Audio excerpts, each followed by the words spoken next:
L'kutei Sichos Chelek Chaf Ches, Sicha of Parshas Pinchas, Sicha Aleph, Lili Nishmas Reb Yosef ben Yamin ben Reb Menashe Kaltman. Ashereinu matev chelkeinu, umanoim geiraleinu, umayafa yerusasenu.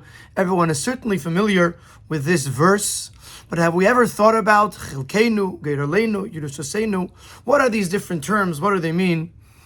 Today we are going to explore these terms as they express our relationship with Hashem and the ultimate reward that we receive for fulfilling Torah and mitzvahs.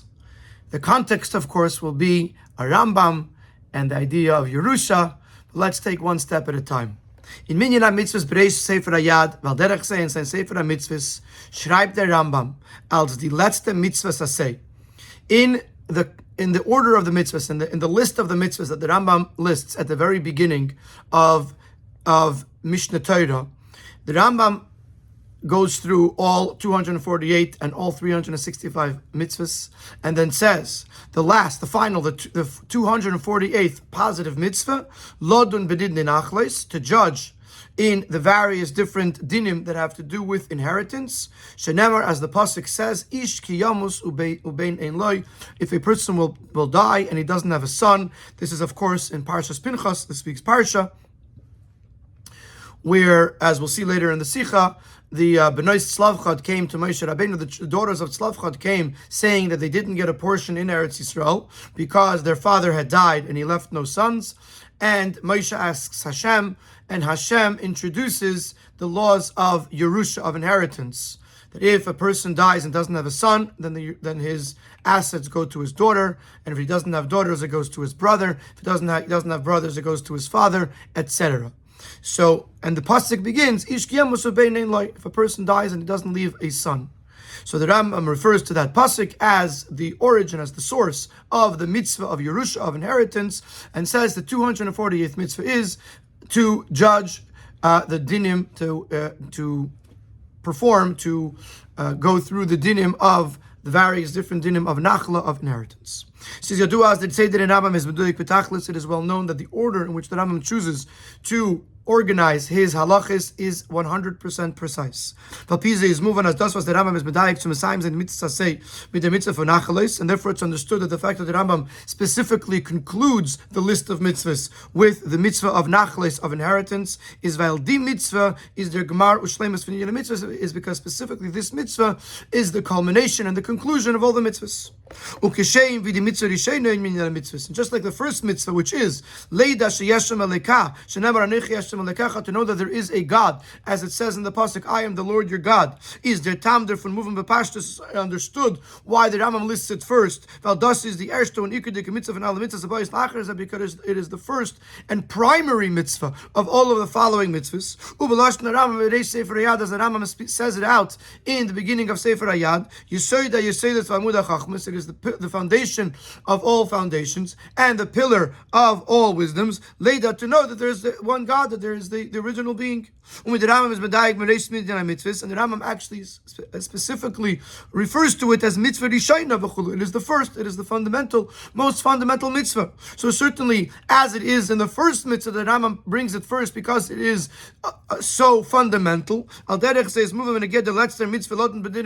so too it's understood that the final mitzvah, which is the mitzvah of inheritance, as yikunt b'diyuk als mitzvah achreinu, the mitzvah say that it is purposely placed as the final mitzvah of the positive mitzvahs. Therefore, vozi is the siyum ugmar for all mitzvahs, because it is the culmination and the conclusion of all mitzvahs.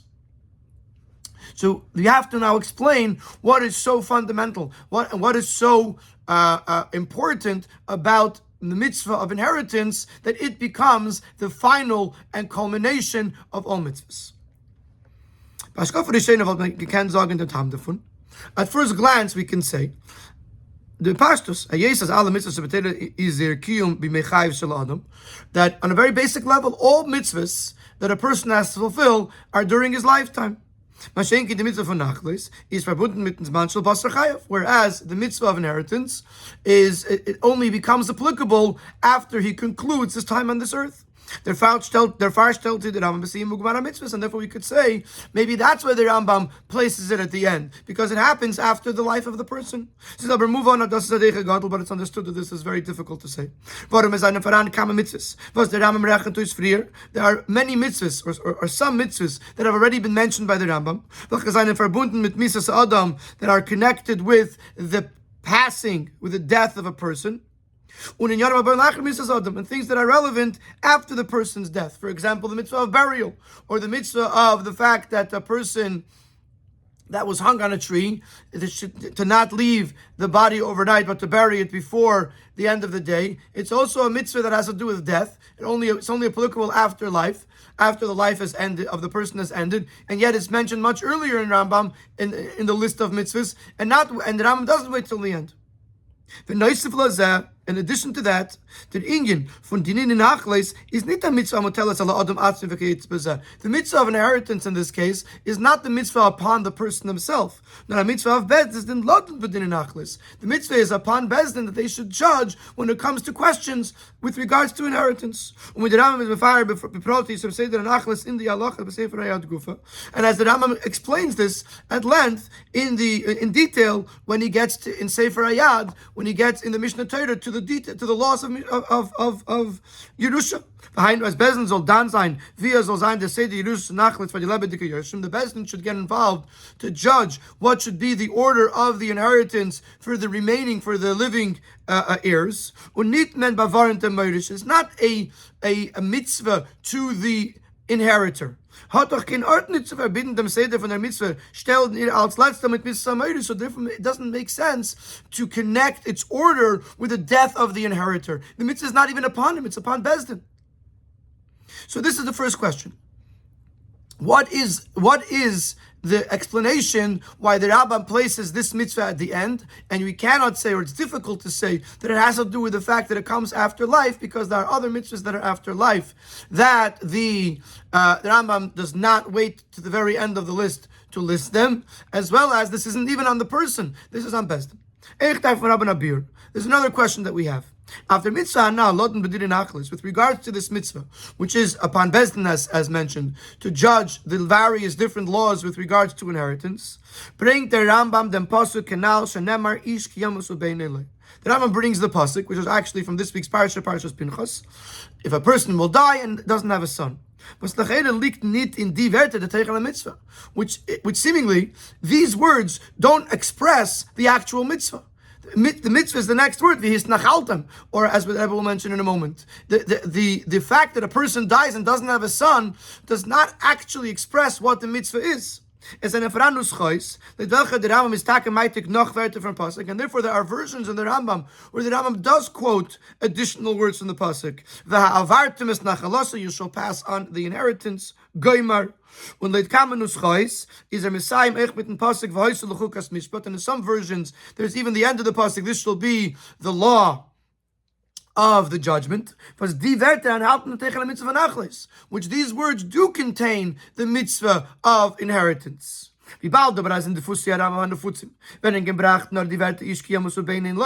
in the more well-known, well-published prints of the Rambam, those other words are not brought. The only words that are brought is the words of the pasuk: a man who will die will not leave a child. We must say, as in that those are the words that express the actual mitzvah of the inheritance. And the question becomes, where do you see in those words the actual mitzvah? The pastor says, as we bring in the erste Werte from the ganzen from their parsha, meint der Rambam the ganze Hemshech Advarim für parsha. Now, seemingly one can say that by bringing in the first words of this section of the Torah, the Rambam is referring to the entire section. As we find, the Rambam does this on other occasions as well, that he brings the first few psukim of a section, indicating to us that we should look at this section. But since everything in Torah is so perfectly precise, it makes sense to say, especially since the Rambam does not add the word etc., which would tell us to look at the rest of the section, as in the Werter allein. It must be that in these words itself, there is something that express the idea of nachlis, of inheritance, and that's where the Rambam suffices with these words specifically. So we now have two questions. Number one, what is so fundamental about the mitzvah of Yerusha that because of it the Rambam places it at the end of the list? And number two, what is the significance in the words Ish ki yamus ubein ein loi, that the Rambam suffices with those words and doesn't quote more of the pasuk? In Seif Gimel, the Rebbe is going to create a parallel between the Rambam, who ends his list of mitzvahs aseh with the din of nachlois, and the entire Mishnah, the Shisha Sidrei Mishnah, that also end with something related to nachalois, something relating to inheritance. Shleimar, we can say, das was the Rambam is Messiah, the mitzvahs mit loten mit din nachalois. The fact that the Rambam concludes the list of mitzvahs with the din of nachalois, is mit Maimer. This is similar to the fact that the end of the 6 orders of the Mishnah concludes with the following statement: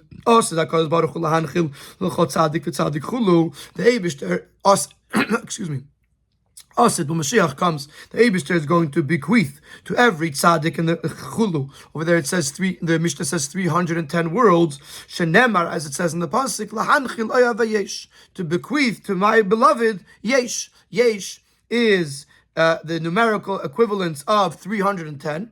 So from the pasuk we learned that lahanchil, the Eibishter, is going to bequeath oyavai to his beloved, to the tzaddikim, yesh 310 worlds. The Mefarshim go on to explain why does the Mishnayos end specifically with this statement. And they say, because this is referring to the reciprocity, to the reward of the fulfillment of mitzvahs after they are done, which comes after the completion of the study of Torah and the fulfillment of mitzvahs.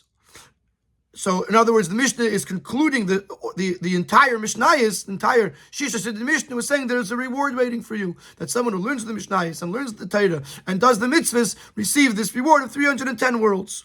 Und die Mishnah is medayik os da Kadosh Baruch Hu lehanchil, and the Mishnah specifically uses the word lehanchil, which means to pass on as an inheritance, because the payment that comes at the end of the avodah is their lahanchil, is in this inheritance. So the Mishnah is teaching us that there is a reward that comes at the end of times after the fulfillment of Torah mitzvahs, and it comes in the form of an inheritance. And we could apply the same concept with regards to the Rambam. And as Messiah mit der mitzvah von nachlos, he concludes his lists of mitzvahs with the mitzvah of inheritance, because the completion and culmination of all of the mitzvahs is verbunden mit der nachlos, connected with the idea of inheritance, because that's where the reward comes in, kenal, as mentioned above. So the answer has begun, but it really opens another question. The answer is that nachala, the idea of inheritance, is the reward for everything, and therefore the Mishnah ends with reward, and therefore the Mishnah ends with inheritance, and the Rambam ends with inheritance, because that is the reward that comes at the end of everything. Question now remains, in what way is Yerusha, in what way is inheritance a reward? What does inheritance mean? And in what way is it a reward for the fulfillment of Torah mitzvahs? And now in Seif Dalid, the Rebbe is going to take us onto a journey to begin to understand the idea of Yerusha, and then we'll automatically understand how Yerusha represents the idea of reward for the fulfillment of Torah mitzvahs. But we first must preface the following. Parshas Nachle steht in der Torah als Hemshich zum Inyan Yerusha v'Chalukah v'Nei Yisrael. The parsha, the section of inheritance, is written in the Torah as a continuation to the discussion about the inheritance and the division of Eretz Yisrael. Which means, just to clarify, there's the idea of inheriting the land of Eretz Yisrael when the Yidden came in with Yeshua after 40 years in the Midbar. And then there's the idea of inheritance, that throughout the ages, when a person passes away, his assets, his belongings, are passed on via inheritance to his heirs. But in the Torah, the two ideas are juxtaposed. Because after the Torah tells us about the division of Eretz Yisrael, the inheritance and division of Eretz Yisrael, the daughters of Slavchot came and said, we too want a portion together with our father's brothers. Their father did not have any sons, and therefore they did not have any inheritance. So they said, together with our father's brothers, we too should get our father's portion. And Moshe went to Hashem to ask Hashem what to do, and because of that, a parsha was added into the Torah, which begins with the word Yishkiyamus, a man will die, and it specifies the various different details of the laws of inheritance. So the idea of inheritance is brought in the Torah right next to the idea of dividing Eretz Yisrael. So let's now, to understand Yerusha, let's go back a little bit to look at Chalukas Aretz, at the division of the land of Eretz Yisrael. And we find as Neisif of their Klolis Dikazach when Yerusha Sa'aretz, in addition to the general concept of inheriting the land, and in the Hara 25, the Rebbe brings a pasuk v'nasati oisa lachem meirasha. Hashem says to Moshe, I'm going to give it to you as a meirasha. And the Gemara in Baba Basra says Yerusha hi lachem yaveseichem, that Eretz Yisrael is an inheritance. So first and foremost, I don't know first and foremost, but in one general concept, Yerusha was given to Avraham Avinu, and it was passed on to us, Avraham, to Yitzchak, to Yaakov, as his heirs, as his children.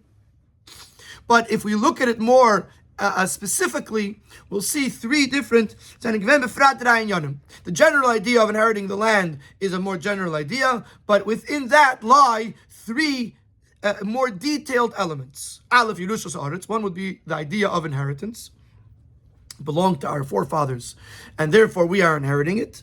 Beis di chaluka b'oifen fun larav tarba nachalosei v'lama'at tamit nachalosei. The division of Eretz Yisrael in a manner that to the larger shevet they received a larger portion, to the smaller shevet they received a smaller portion, which is, as we'll see in a moment, a logical division. We also find that, let's say, Zevulun, that was an importer, received his portion on the port, whereas Yehuda, who were winemakers, received their portion in the section that was ripe for wine. So it was a logical division. Gimel, we also find in Parshas Pinchas, that it was divided via lots, by a geirel. Das heißt, as the Sheiches von Eretz Yisrael zu Eden is bepratius in drei Efanim. The connection between Eretz Yisrael and Yidden can be broken down into three connections. Aleph Yerusha, one as an inheritance. Beis Chalukah al Pitam v'Seichel, a division that is logical. L'Rav Tarbe v'Gemer, based on size, etc. Gimel Chalukah al Pi Geirel, a division via a geirel, which is not something that is logical. You take out a geirel, and whichever part belongs to whichever tribe, whichever shevet, that's what they received. Not necessarily is it logical. What is the explanation that why do we need these three different connections between Yidden and Eretz Yisrael? As follows.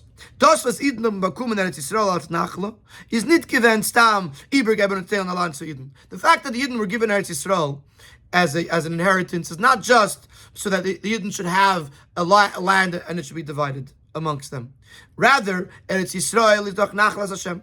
Eretz Yisrael is a godly inheritance. The Eibishter's eyes are constantly upon it. The father is Nisinoso zu Eden. Therefore,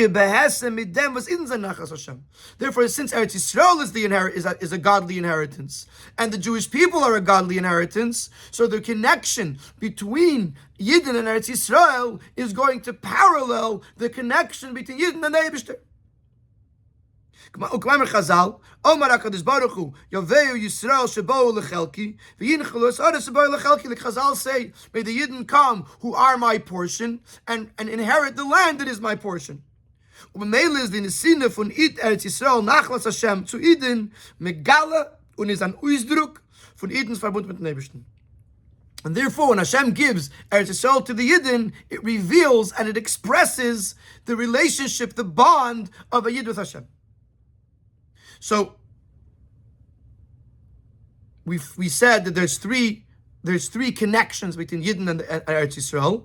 Why? Because the relationship a Yid has with Eretz Yisrael reflects the relationship that a Yid has with the Eibishter. Just like we find the bond, the connection between Hashem and Yidden is in three ways. As we say, so we see there's three different descriptions here. Chelkeinu, Gourarie, and Yerushaseinu. Al derech zeh is the nesine von Eretz Yisrael to Eden in the Drei Fanim, Chelek, Gourarie, Yerusha. So just like these three connections exist between the Yid and the Eibishter, these three connections exist between the Yid and Eretz Yisrael. Und wie bald das in dem Seder von den 3 Jahren Chelek Gourarie Yerusha is der letzter Yafa Yerushaseinu Ili Acharilu. And since in this order of Ashereinu Matev Chelkeinu Yerusha comes last, which means that you're going higher and higher, is the von move on as Yerusha hat in sich hat tiefer in Inyan und Meile wie Friede Kitzvei. From this we can conclude that Yerusha has something that is deeper and higher than the first two Chelek and Gourarie. So before we get to our questions, let's make sure we understood Seif Dalet. Seif Dalet tells us that when it comes to the bond between Yidden and Eretz Yisrael, there are three different paths, three different elements, which reflect the three different elements between the Yidden and the Eibishter, the connection between Yidden and the Eibishter, which are Chelek, Gourarie, and Yerusha. So now we have to understand. We have two questions. Was ist der Bier Chelek zwischen Chelek Gourarie und Yerusha? Als Eifanim in verbunden zwischen Yidden mit Menschen. What are these three terms? Chelek, Gourarie, Yerusha. What are these three terms? How do they represent three different connections between Yidden and the Eibishter? Beis. Wie passt bechlal together a Yerusha? Belasht na pasuk ish ki yamus b'shayches dem keshet zwischen mit den Eibishter. Specifically, how does Yerusha work? What is Yerusha? Yerusha is a person dies. Over here, the Eibishter doesn't die. We may be Hashem's children, but there's never a case of Ishkiyamus in this relationship. So where do you see Yerusha in the relationship between Yid and the Eibishter? In other words, our basic understanding of Yerusha is that the person owned assets and he passes away, and now those assets are passed on to his heirs. But how would that be used as an analogy to the relationship between Yid and the Eibishter? So these are our two questions. So remember, we started out with a question on the Rambam, why he concludes with the mitzvah of nachlas, mitzvah of inheritance. And we then pointed out that also the Mishnah concludes with the idea of nachlas, the idea of inheritance, which teaches us that nachla, the inheritance, represents the culmination and the reward for everything that we've done. We asked the question, how does that work? Where do you see in inheritance the idea of the schar, the reward for everything that we've done? So the Rebbe introduced now that the whole idea of inheritance relates to the relationship that we have with Eretz Yisrael, which relates to the relationship that we have with the Eibishter, which is Chelek, which is seen in these three elements of Chelek, Gourarie, and Yerusha. Now we have to explain what is Chelek, Gourarie, and Yerusha, and how does Yerusha represent the relationship of a Yid and the Eibishter. Yishleimer. So the Rebbe is going to begin first by explaining Chelkeinu and Gourarie. The chilek zwischen Chelkeinu and Gourarie is bedugmas dem chilek from Mecher and Matana. The best way to explain, best analogy to explain the difference between Chelek and Gourarie is the difference between a sale and a gift. Mecher is totally in the kesef tashma lekech. A sale depends on the payment by the purchaser. Was sold for the davar an nimker, and he pays for it. So the money is coming from the recipient. Matana. The idea of a gift is that it's coming from the goodwill of the giver. So we could say the same thing with regards to that which Hashem, the gifts, the energy that Hashem is giving us, the life that Hashem is giving us. There's two ways. Number one, the reward for doing mitzvahs, which basically means something that is drawn from above through the avodah, through the work of the person below, which in the terms of Chassidus is isarusa dilatata, the awakening or the arousal that comes from below. The Yid does his avodah, and therefore the Eibishter rewards him. So it began from the bottom. Beis amshacha betuvei bechein v'chulu. Just the limits. That's me. Then there's another level where the Eibishter, with his kindness, with his grace, with his goodness, showers down upon the person goodness. That's Isrus de Leila. In the words of Chassidus, it's an arousal from above. In other words, nothing triggered it from below. The Eibishter decided to do so. So mecher, a purchase, is where the person pays for it. That's like the avodah ha'adam, the person's avodah. Whereas matana is the person decides to give a gift on his own accord, which is like the Isruza de Leila when Hashem showers down goodness upon this world or upon the person. And these two ideas would be the difference between Chelkeinu and Gerolenu. Chelkeinu is der Verbund von Eden mit den Eibishten, was tut sich auf durch der Avede von Eden bedugmas Mecher. Chelkeinu would refer to the bond of Yidden with Hashem, which is accomplished through the Avede, through the work of the Yid below, similar to a purchase where a person pays for it, so to here the Yid pays for it by doing his Avede, and the Eibishter reciprocates with Hamshacham al-Maila, with what comes from above. Und Gerolenu is the Skashrus von Eden mit den Eibishten, mitzadem was bochar bono mikol ha'amim. Gerolenu represents the idea that the Eibishter chose us on his own accord. Just like Gerolenu, a Gerol makes no sense. In other words, it seems it's from the Eibishter, but it seems random. It can't be. It can't make sense of it. So too, whereas a mecher makes sense. I paid for it, I get it. So too, in our relationship with Hashem, there is the part that makes sense, which is, when I say make sense, it means I understand the connection between the two things. I did something and I got rewarded. Whereas Gerolenu refers to the fact that the Eibishter chose a Yid. The Eibishter chose Yidden from amongst all the nations. Was amitis inyan abchira chavshis is when der davar hanivcher but usik nit mitzad hacheshbon, nit mitzad hatam v'cheshbon. So the malat davar hanivcher. True choice. When could you say this was a real choice? If it isn't being chosen because of the advantage or the quality of the thing being chosen. If you have two things you're choosing from, you're choosing two phones, an iPhone and an Android. And you say, I'm choosing the Android because I like the fact that it has more freedom for the user. So you're choosing it for a reason. In other words, there's a logical explanation. That's not a choice. You chose it because that's what works for you.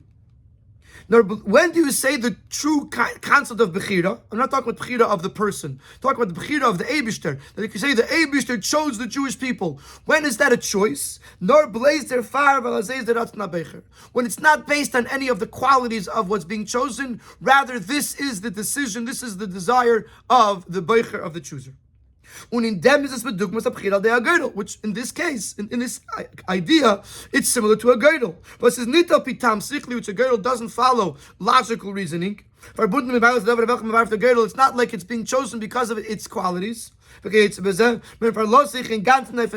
make a girdle, it means you're relying totally on the girdle, with having no idea how the girdle will choose.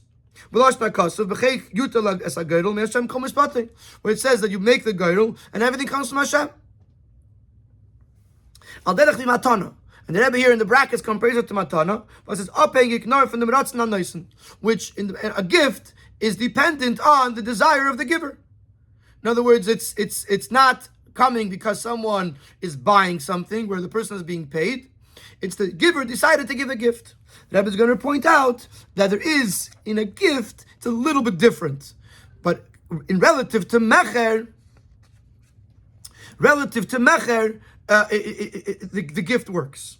Nor midem the chiluk. There's one difference. Matana does have a detail that is more similar to mecher. But because by a gift, even though it's coming because that's what the noisan wants, that's what the giver wants to do, is a matana. But usually a gift has something that caused it, which does come from the recipient. As it states in the Gemara, if not for the fact that the recipient did him something, a favor of some kind, he wouldn't give a present. Nobody gives a present to somebody in the middle of the street, usually. Whereas Girdle has zero connection to any reasoning. So there is some differentiation, but if you if you were to contrast mecher and matana to each other, mecher there's a reason to give it. Matana does not have that kind of reason to give it, and therefore we now have a better understanding of chelkeinu and geraleinu. Chelkeinu refers to a logical connection with Hashem. Just like a person who buys something, he's paying for it, therefore he gets it. So too Yidden do their avodah in this world, and Hashem rewards them for it. Then there is another concept of Geir Aleinu, which is a higher connection. It's not based on what we do or how much we deserve. It's based on the fact that this is what the Eibishter chose. Just like a person has the choice to give someone a gift, so too the Eibishter was Bachar Banu Mikol Ha'am. The Eibishter chose us, and true choice means that He chose us for no other reason other than that's what He wanted. And that is a deeper connection that we have with Hashem. It's not based on our doing. It's based on the Eibishter's choice. Before we get to Yerusha,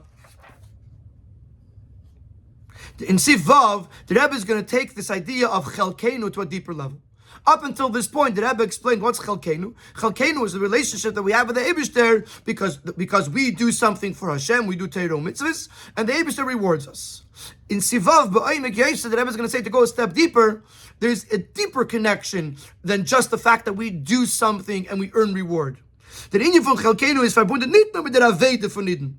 Der Ich bin sehr Etzmetzias Chelkeinu, even though Chelkeinu is the more logical connection, it's still something that goes deep into our inherent existence. Varam die Neshama von Yidden wird angerufen Chelek Havaya Amai. The Neshama of a Yid is called a portion of Hashem. This is a pasuk in Eiv, I think. Yeah, 46. Oh no, it's a pasuk in I'm not sure. It's a pasuk. Chelek Havaya Amai. V'losh Natanya v'nefesh Hashenis b'Yisrael chelek elakami mal mamish. And the Alter Rebbe uses or paraphrases this pasuk, and he says the nefesh of Hashenis, the neshama of a yid, is a chelek elakah piece of Hashem.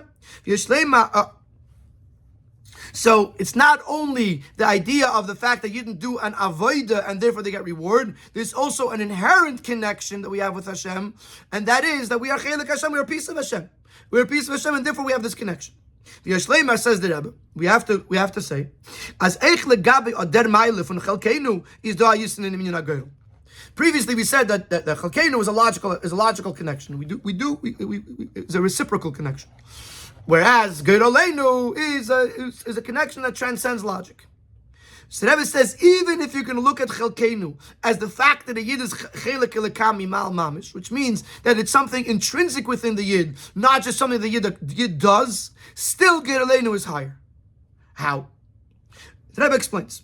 Das was man sagt auf der Neshama von Yidin Chelek Elakami Mal Mamish.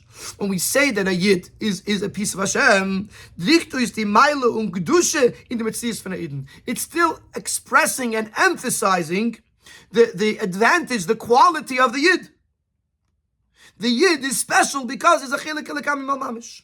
Was Yeshleimar, as der Fahrer verbindet Alter Rebbe die Meile von Chelek Elakami Mal Mamish mit dem, was Yidden werden angerufen, Bonim Lamokim, Bonim Atem Lashem Alekechem. In Tanya Perek Beis, when the Alter Rebbe introduces this concept of a Chelek Elakami Mal Mamish, and he wants to show how intrinsically connected a Yid is with the Eibishter, the Alter Rebbe brings an example of children, and that Yidden are children of the Eibishter. So just like when it comes to a child, a son, that the fact that this is the Bonim Atem, that this is a child, it highlights the fact that there is an existence here of a son, of a child. As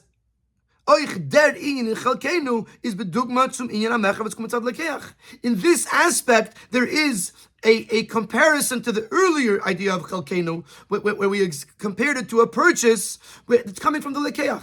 In other words, whether you say that it's a Chelek Elakami Mal Mamish, or you say Banim Atem L'Shem Lekechem, you're still creating an existence in the world that is not Hashem, that has a piece of Hashem in it, is a child of Hashem, but it's still another entity that contains something that Hashem wants to connect to.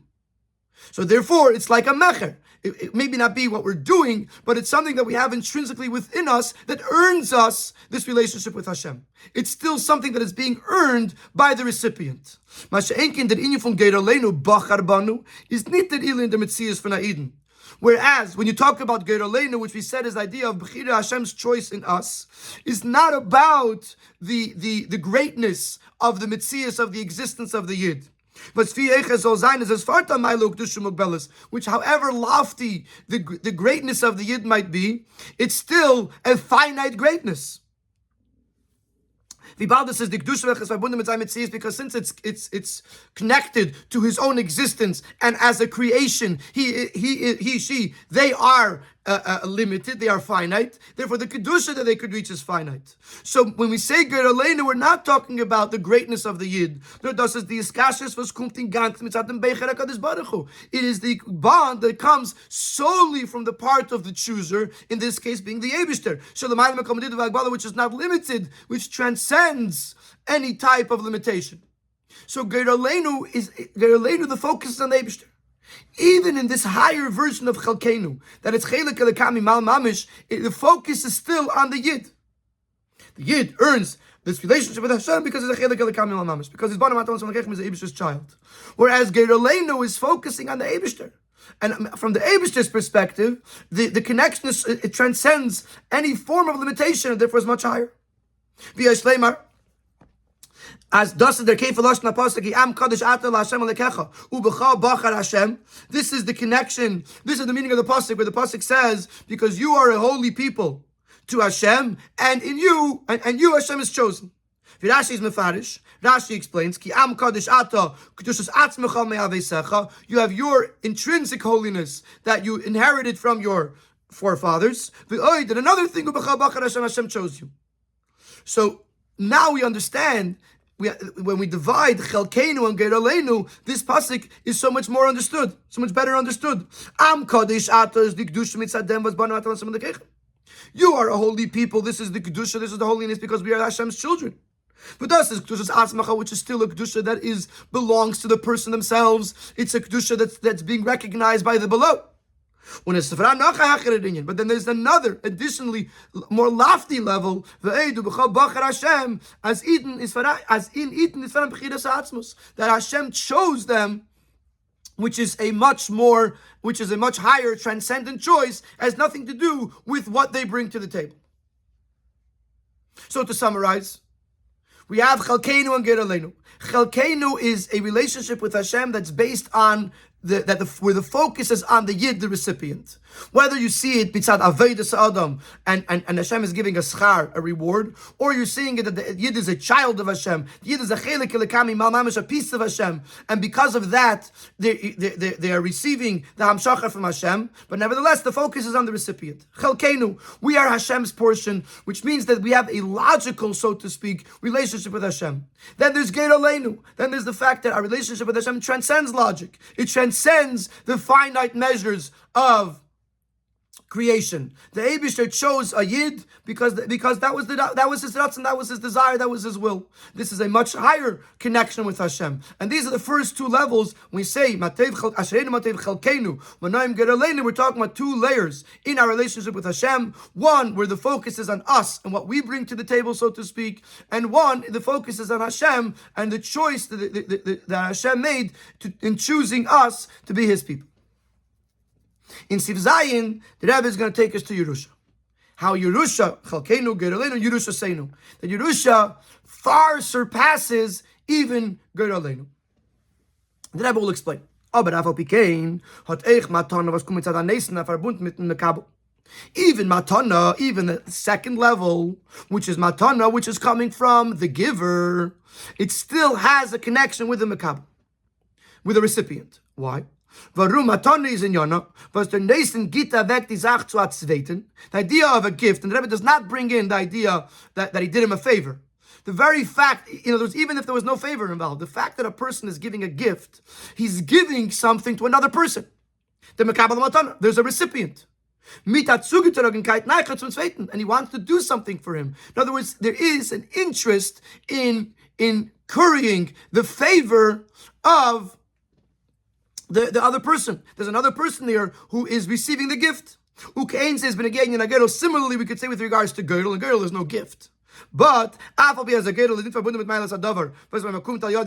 though by girdle it's not connected with the quality of what is being given, because girdle is from Hashem, it's seemingly random. Doch is da an inyan for naknoah hashpa. There's still something that's being transferred. There's still something that's being given. Because the person wants to receive something. Let's say in the case of the girl of Eretz Yisrael, he wanted a portion in Eretz Yisrael. He wanted to divide something with another person. Which portion I'm going to get, that's the girdle's decision. And that's not logical. But there still is a something that has to be divided, or something that has to be given to another person, for which the girdle is being made. So matana highlights the other person, and girdle highlights the fact that there is something that is being transferred. So therefore, there's still a focus on the other person, even though we said that mecher, the first level, is about the recipient. Matana is about the giver. But even though it's about the giver, there still is an existence of a recipient, and there still is something that is being given over to the recipient. There is therefore, says the Rebbe, a third level, Yerusha. Which the concept, the definition of Yerusha is not that something is being transferred to another person. But the Yerish is the heir steps into the shoes of the inheritor. The heir is not a separate entity that is receiving assets from the inheritor. But to quote the pasuk, in place of the fathers enter the children. Their Yiddish is aimed the makim amedish. It is an etzem amedish. The heir, the son, the child becomes the owner. Takes the place of the owner. He becomes as if he himself is the owner, and therefore automatically everything belongs to him. It's not like there's a transfer of ownership. Obviously, this is halachically a very complex idea that on a halachic level has to be discussed elsewhere, but in the more spiritual aspect of it, the idea of Yerusha, in contrast to sale or gift, is that the heir enters into the shoes, so to speak, of the inheritor and takes his place. They become one entity.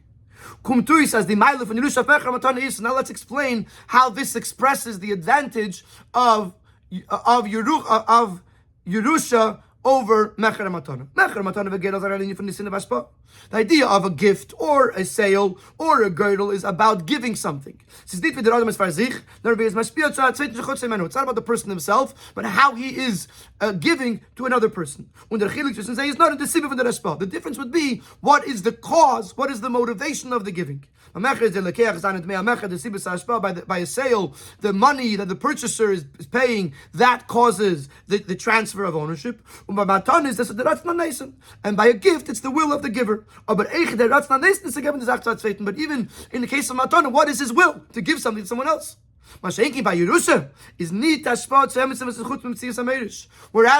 he's not giving something to somebody that is not the inheritor.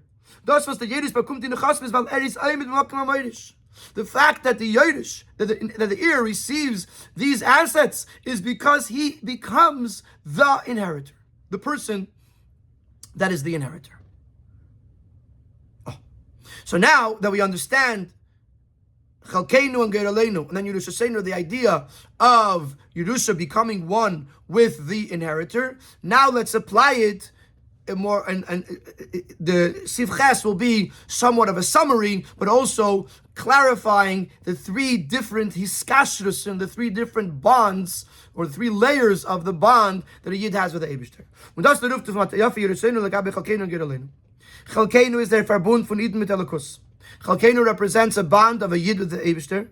Wie der Eibishter sich gewiachal mit Samtzim gewen, as the Eibishter contracts himself, as the Avedu or Mailis von Inzon beim Tefes Makom sein, that the work of a Yid and the qualities of a Yid should mean something to him, should be meaningful to Hashem. Nochmer, the Gabbat Meish Talin is question number Gam Bein V'Ach Ein Loi. There's a pasuk that says that the Eibishter doesn't have a son, doesn't have a brother, which means in the essence of Hashem, there's no other existence that matters. So in das was Eden ben angerufen b'shem banim. So the fact that, as we explained in the level of Chelkenu, we're looking at Yidden as children of Hashem, is Norvi the Eibishter sich mit Samzim kim v'yachal in dem Teir von Av. The Eibishter is contracting himself to fit into this title of father. In other words, on a more inherent level, the Eibishter transcends the idea of father. The Eibishter is the essence of Hashem is in a place that's beyond the children. But Chelkenu refers to the relationship of Yidden with Hashem as he contracts himself, that what a Yid does should matter to him, and that a Yid should be a son, a child to Hashem. Geir Aleinu Bachar Banu. Geir Aleinu, which is the choice of Hashem in Jews, the Eibishter chose us, is der Kesher von Eden mit Neibishtin, mitzad der Madrege in Elokus. Momentan ist der Kesher von Eden mit Neibishtin, mit Madrege in Elokus, und bei Eden, wo mit sie ist, mit der Datsme ist nicht Tefes Mak. It's a much more transcendent level where the existence of the Yid is not important. Important is the wrong English word. It's just the word. It's not something that's recognizable. It's beyond his relation, beyond recognizing the existence of a Yid.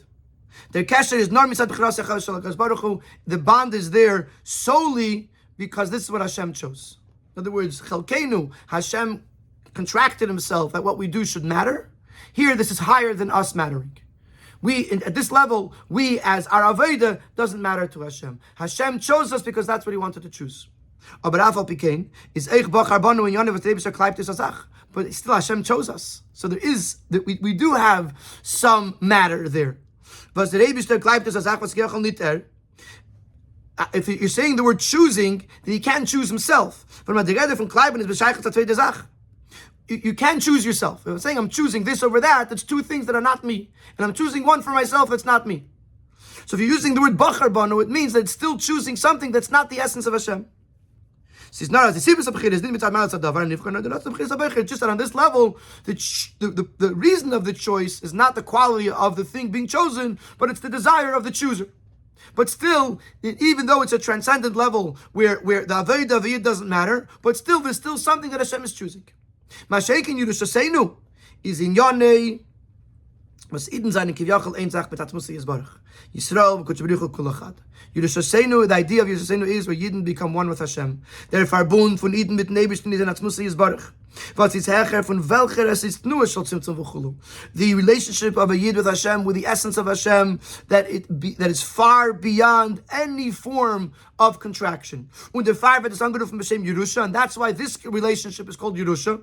Well, das is the Gedder from Yerusha because it's the same idea as Yerusha. The Yerish is even Makam Merish. The Farbe says that that's Merish, that the ear steps into the place of the inheritor because he becomes that person. So too Yidden become the Eibishter. They become one with the Eibishter. The reason this relationship is called Yerusha Seinu is because this concept that a Yid is one with the Eibishter mimics the idea of Yerusha.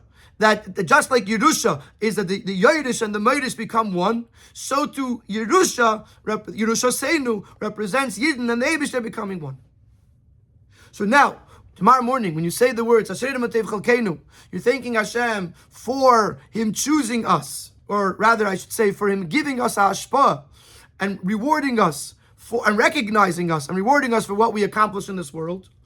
We're thanking Hashem for choosing us, despite the fact that we haven't necessarily brought anything to the table. In other words, obviously we bring a lot, but on that level, the Eibishter is not looking at that. The Eibishter is choosing us solely because that's His choice. We're thanking Hashem for giving us the ability to become one with Hashem.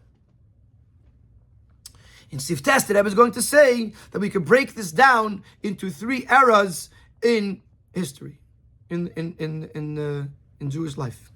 Die drei Jahren in der Diskussions verdienen mit Nebischen, Chelkenu, Gerleni, Yerushaseinu, sind verbunden mit alles mit den drei Kolas, die Ketkufus in Am Yisrael. These three levels in his kashrus to Hashem can be broken down into three general time periods in the Jewish people. Aleph Ket Matan Torah, number 1 before Matan Torah. Beis Nach Matan Torah, there's man from Avodas Yisrael b'kiyum Torah mitzvahs.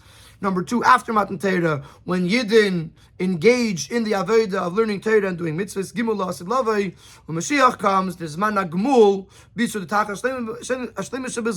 the time of reciprocity, the time when the Eibishter rewards us for what we've done, until the ultimate reward, which is obviously in the time after Mashiach comes. And them, how does this break it down? How do you break down these three Chelkeinu, Geralinu, Yishasenu into these 3 time periods? So Rabbi says as follows: even before Matan Torah, Yidden were already referred to as children of Hashem.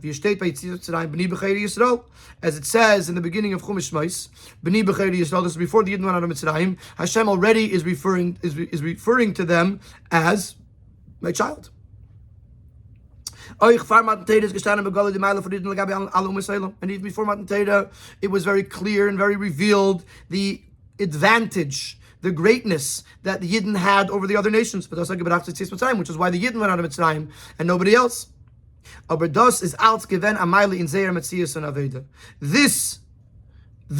fact that Yidden were called B'nai B'chei, the fact that Yidden were different and more special than the other nations, that had to do with what they were accomplishing. And the Rebbe adds on the Ha'ara, including what they were accomplishing in the root of their creation, including in the fact that they were children or descendants of the Avos, and what the Avos accomplished, and this schus was being passed down to them. But the point here was that it wasn't so much an inherent choice, it was an earned choice.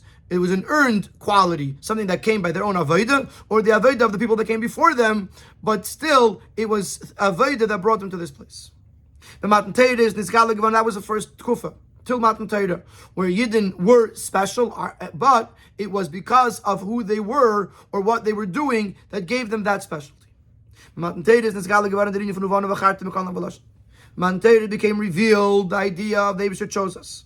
Bechidas HaKadosh Baruch Hu Nam Yisrael, the Eibishter chose a Yid, und der Fahrer hat sich das ausgedrückt in der Sinne der Torah mitzvahs, and therefore, how did Hashem show us that He chose us? By giving us Torah and mitzvahs. Und in dem ist bestanden der Uftu von Torah mitzvahs, und Matan Torah, legabe der Aveda von Yidden v'Avis von Matan Torah. Therefore, there was an advantage to the Torah mitzvahs that were given to the Yidden at Matan Torah over the Torah mitzvahs that were fulfilled by the Avos before Matan Torah. Lief ni Matan Torah is the Aveda von Yidden given gemassen like Kilet and Kech Anivra. Wie viel Anivra kann Grech mit Egen Keches. In the previous paragraph, we said that the specialty of the specialness, the greatness of the Yidden was because of what they were doing, because of their accomplishments. And therefore, the Rebbe says over here, it can only go as far as a creation can go. It was a finite greatness, because it was coming from their own accomplishments, and therefore it can only go as far as a human being can go, as a creation can go. But after Matan Torah, when the Eibishter was Nasan Lanu as Torah, say the Eibishter gave us His Torah, is in the Torah mitzvah and the Keich HaBeida. After Matan Torah, the Eibishter gave us an incredible koyach, an incredible strength, and that when we do a mitzvah, we have the Eibishter's koyach, which is why Chassidus explains in other places, we can transform the world with it. We can take a davar gashmi, a physical object, and make it holy, because we have Keich HaBeida. We have the power of Hashem, of the Creator, in our actions. That was the second kufa. Geirolenu, the bechira of Hashem and Yidden. And after when Mashiach comes, when we complete and conclude the fulfillment of Torah mitzvahs, then it will become revealed their inherent, intrinsic quality. The idea of Yerusha as Eden seine Chad, how Yidden are, so to speak, one with Hashem. So not only is it 3 layers in our relationship with Hashem, Chelkeinu, Geralenu, Yerushaseinu, but it also is a chronological, let's use the word evolution. It started out with Chelkeinu, the Eibishter, there was an advantage to a Yid that came because of the Aveda of the Yidden. Then there was Matan Torah, where there was Geirolenu, the Eibishter chose us and gave us the Torah mitzvahs and gave us this incredible power in the world. And then comes Yerushaseinu, the culmination and the ultimate reward, where we become one with the Eibishter. Now we understand the term, what the connection of Yerusha is with our relationship with Hashem, because Yerusha here doesn't literally mean inheritance. Yerusha means the idea of the Yerush b'makam hameidish, that the two become one, and in the Nimshul, it's a Yid becoming one with the Eibishter. The Rebbe is not going to spell out in the Sikha the fact that this is why the Rambam ends with Yerusha, because it's self-understood. Because he already said in the beginning of the Sikha that Yerusha is the culmination of all mitzvahs, but now it's understood why. In Sif Yud, the Rebbe is going to address two nukudas. Number one, the Mishnah, Lahanchel Oya Vayesh. How is that the culmination and the conclusion of Teiro mitzvahs? And the question that we had earlier, why the Rambam quotes the words Ish Kiyamus Ubein Ein Loi and not of a Gomer, not anything else. What is the significance in that? Those two things will be discussed in Sif Yud. V'yesh Leimar. Ados is the biur in the Siyum from Mishisha Sidri Mishnah. This is the explanation in the end, in the conclusion of the Shisha Sidri Mishnah, where it says the Eibusher is going to bequeath to every tzaddik 310 worlds, as the pasuk says. The Rambam is mevar as the lashon yesh. The Rambam, who is a commentary on the Mishnah besides many other things, explains that the term yesh, which yesh means, yesh we often translate as ego. Yesh literally means a something. So in our terminology, a person that feels himself as a something is a yesh. He's egotistical. But the literal translation of yesh means a something. Says the Rambam that Hashem is going to bequeath yesh to his beloved, is referring to Metzius Hatmidus Hashem Latachlis. Yesh refers to the constant existence that has no end. The Eibishter. The Yesh Amiti, which in Lashon, the words in the vernacular of Chassidus, it's the true Yesh. In other words, the Yesh that we refer to in this world is called Yesh HaNivra, the created Yesh, which is just an imagined Yesh. It's not a real true existence, because in 1 second Hashem could stop sustaining it and it ceases to exist. What is the true and ultimate existence? Hashem himself. So the Rambam is teaching that the word Yesh means the existence of Hashem. So now the Rebbe continues to explain what does it mean Lahan Chilei Vayesh, based on this Taich of the Rambam that Yesh means Hashem. Yesh means that to give the Yid the ability to become one with Hashem. And that explains why the pasuk used the term lahanchil, which is a term of inheritance. Because the oneness that could become between a Yid and the Eibishter, the ultimate Yesh, is the idea of Yerusha. Because Yidden become one with the inheritor. So in other words, where do you find in halacha, where do you find in Torah the concept of two things becoming one and the same? In Yerusha. And therefore he uses the word lahanchil, because since the idea of lahanchil yesh is that Yidden should become one with the Eibishter, where do you see this concept in Yerusha? And therefore he uses the term lahanchil, which is the term of inheritance. And this is why the Mishnah ends with this, because this is the ultimate reward. The ultimate reward is to become one with the Eibishter, and in what context? In the context of Yerusha. And this now answers our other question: why the Rambam only brings these words "ubein ein loi" in from the pasuk.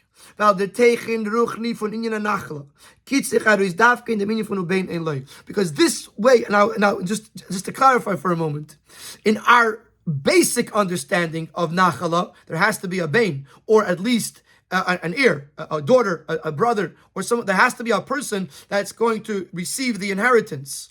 But in the nachala, the way we're explaining it here in this sikha, the nachala is about becoming one with the Eibishter. Yisrael v'kutchabrichu kulachad. Here, where do you see the greatness of it? Is only on the level of bein eloi, when Hashem does not have a child. What pshat? The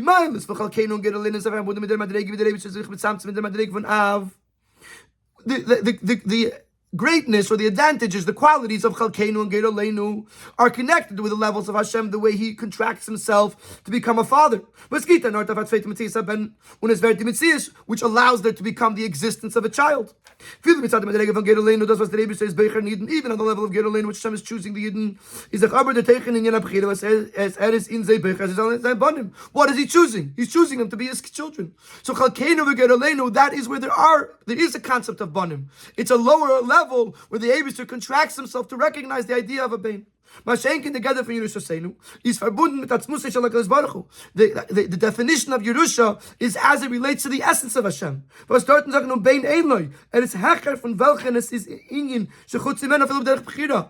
On the level of Asmos, the Eibishter transcends any other existence, including the existence of a bain, including of a child, including the existence of something that he is choosing. Und dorten sein Yidden mushrash, and that is the root and the source of Yidden. Yisrael v'kudsha b'richu kol echad, and that's where it's the ultimate, where we reach, where Yidden become one with the Eibishter. So ubein ein lo, here you have a halacha, which the Rambam is talking Hilchas Nachalis, and he's bringing a pasuk.